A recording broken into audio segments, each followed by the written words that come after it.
Barackovi Obamovi už zrejme nechutia gurmánske jedlá v špičkových reštauráciách. Presne to si pomysleli zákazníci jedného rýchleho občerstvenia, keď uvideli prezidenta stáť v rade na hamburger.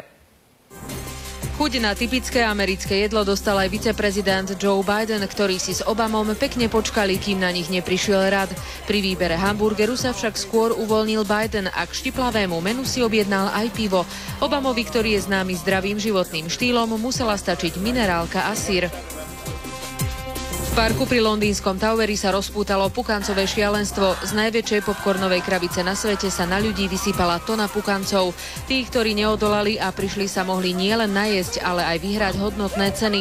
Napríklad párty v luxusnom apartmáne v centre Londýna.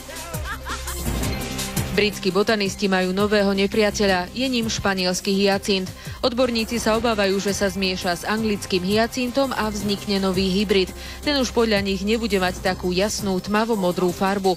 Ako presne voči španielskému hyacintu zakročia, však vedci oznámia až koncom roka. Ahoj, Peťo. Ahojte. Tak videli ste, aj takéto problémy riešia ľudia na svete. Dúfam, že aj ty máš v športe problémy len podobného charakteru. No, pokúsime sa niečo naznačiť. Viac povieme aj vo večerných športových novinách. Teraz začneme hokejom a NHL. Už sme zvedaví.